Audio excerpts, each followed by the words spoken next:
Seeing in my personal background a tough, unruly, and irreverent kid who cursed regularly and never backed down from a fight, some people might reckon that I don't deserve to be in the same league as the Ajahns, who are renowned for their outstanding virtue.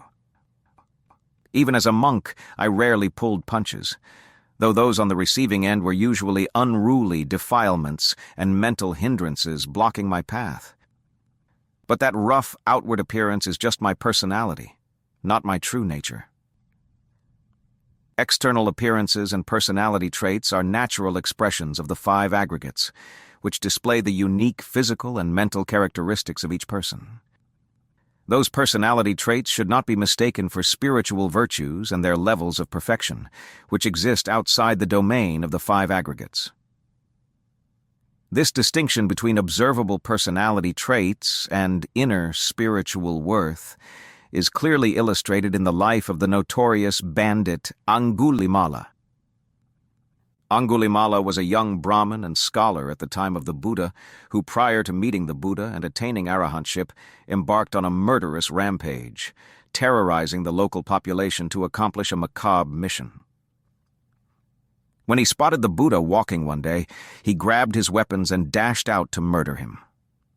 Angulimāla expected to easily overtake him, but even though the Buddha was only walking, serene and unhurried, Angulimāla found that he couldn't catch up to him. Exhausted and frustrated, he yelled at the Buddha to stop. The Buddha told him that he had already stopped. He had stopped killing and harming, and now it was time for him to do likewise. Angulimāla was so struck by these words that he immediately cast away his weapons and followed the Buddha back to the monastery where he was ordained as a monk and later became an arahant. How on earth could a villainous murderer known to have killed nearly 1,000 people in cold blood subsequently attain the exalted status of arahant? The answer is that, having examined the accumulation of spiritual wealth in Angulimāla's heart, the Buddha saw that during his eons-long journey through samsaric existence, he had been responsible for an incalculable number of virtuous acts of generosity, moral integrity, and spiritual awareness. He had thus amassed an enormous quantity of worthy karma, the cumulative effect of which was immeasurably greater than the consequences of the evil actions he committed in his present life. Reconnecting with his rich karmic legacy, Angulimāla responded to the Buddha's command that he stop his wrongdoing by throwing away his weapons, renouncing his acts of terror, and wholeheartedly embracing the Buddha's teachings for the sake of attaining the highest of spiritual goals. In the end, the personality embedded in the 5 aggregates had not changed.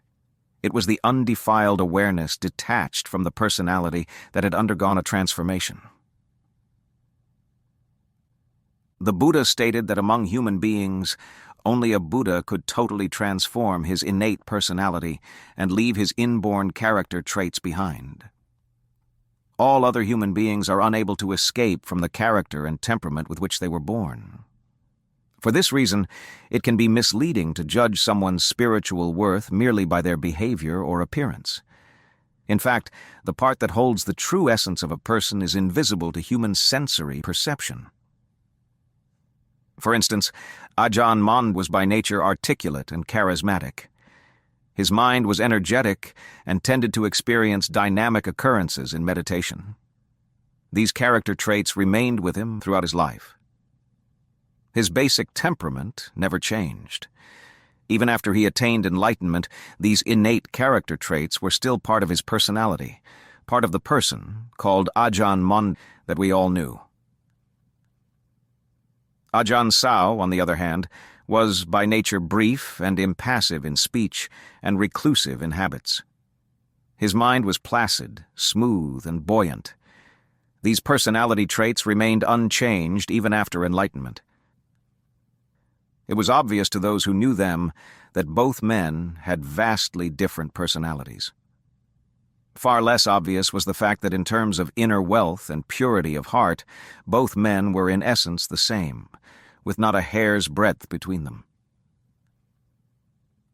To indicate how external appearances can deceive, the Buddha told the story of a monk who was so decorous and refined in his conduct that his fellow monks assumed he must be enlightened. But when someone asked the Buddha if this monk was indeed an arahant, since his behavior was so inspiring, the Buddha replied, "No, not yet." The Buddha elaborated, explaining that these were personality traits that the monk had inherited from previous lifetimes when he'd been born as a lion, whose natural manner was always regal and majestic. Having now been born a human being and ordained a Buddhist monk, he'd brought those elegant mannerisms with him. Internally, however, he was still subject to the ill-mannered boorishness of the defilements. Mine may have been the opposite case. It was during this rains retreat that Ajahn Mun began referring to me as gold wrapped in rags. It was his way of paying tribute to the brightness of the heart shining through a boorish personality. I took the compliment humbly and with caution because even then Ajahn Mun could turn quickly and scold me at any moment.